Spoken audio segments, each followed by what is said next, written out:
வணக்கம் உறவுகளே, எல்லாரும் எப்படி இருக்கீங்க? நல்லா இருக்கீங்களா? நானும் நல்லா இருக்கேங்க. இன்றைக்கி நம்ம பார்க்க போகிறது ஒரு ஹெல்த்தியான கம்பு லட்டு தாங்க பார்க்க போகிறோம்.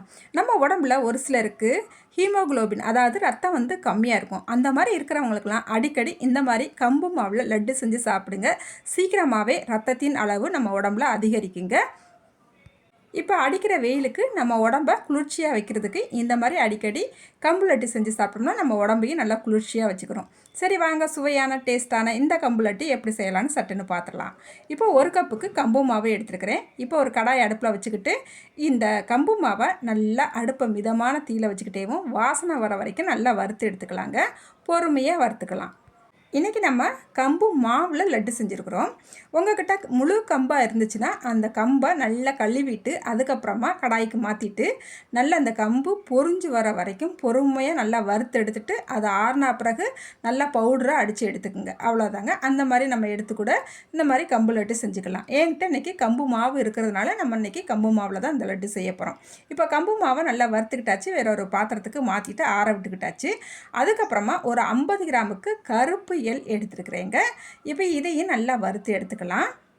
இப்போ அடுப்பை சிம்மில் வச்சுக்கிட்டேவும் இந்த எள்ளை நல்லா பட்டு பட்டுன்னு பொரிஞ்சு வரணும். அந்த அளவுக்கு வரந்தட்டிக்கு நம்ம பொறுமையாக வறுத்துக்கலாங்க. இப்போ நல்லா எள்ளு பொரிஞ்சு வந்துருச்சு. இப்போ ஒரு பாத்திரத்துக்கு மாற்றிட்டு இதை நல்லா ஆற விட்டுறலாம். இப்போ மறுபடியும் கடாயை அடுப்பில் வச்சுக்கிட்டு இதில் 100 கிராமுக்கு வறுத்த வேர்க்கடலை சேர்த்துருக்கேங்க. சேர்த்துட்டு ஒரு 10 பாதாம் பருப்பு சேர்த்துருக்குறேன். அதுக்கப்புறமா கொஞ்சமாக வெள்ளரி விதையும் பூசணி விதையும் சேர்த்துருக்கேங்க. இப்போ நான் சேர்த்த இந்த வெள்ளரி விதை பூசணி விதை உங்கள்கிட்ட இருந்தால் சேர்த்துக்குங்க, இல்லைன்னா ஸ்கிப் பண்ணிவிடுங்க.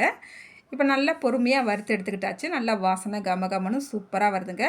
இப்போ நம்ம அடுப்பு ஆஃப் பண்ணிவிட்டு இதையும் ஒரு பாத்திரத்துக்கு மாற்றிட்டு நல்லா ஆற விட்டுறலாம்.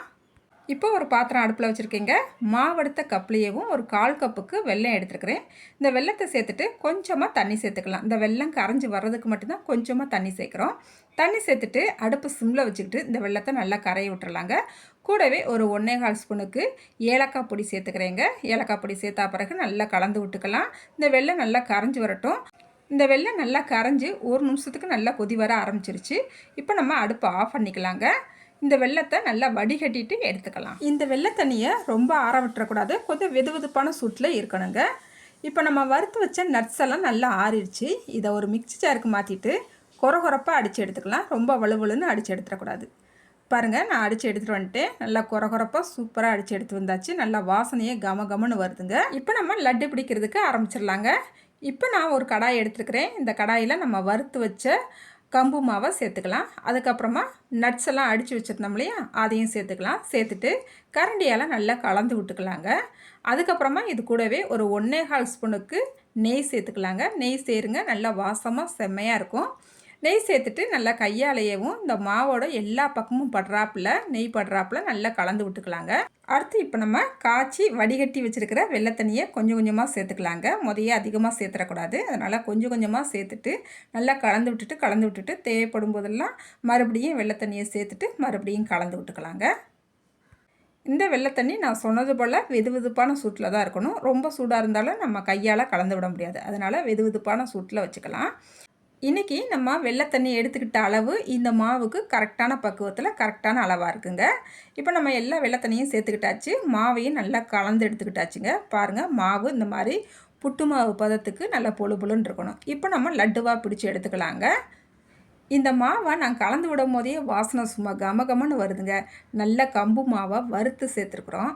அதோட நல்ல வேர்க்கடலை, கருப்பு எள்ளு, நட்ஸ் எல்லாம் சேர்த்துருக்குறோம். நெய் வேறு சேர்த்துருக்குறோம். வெல்லத்தோட வாசம், இது எல்லா வாசமும் கலந்து செம்ம வாசனையாக வருதுங்க. நம்ம வீட்டு குழந்தைகளுக்கும் பெரியவங்களுக்கும் இது போல் அடிக்கடி கம்பு மாவில் லட்டு செஞ்சு கொடுங்க. ஹீமோகுளோபின் அதிகரிக்குங்க.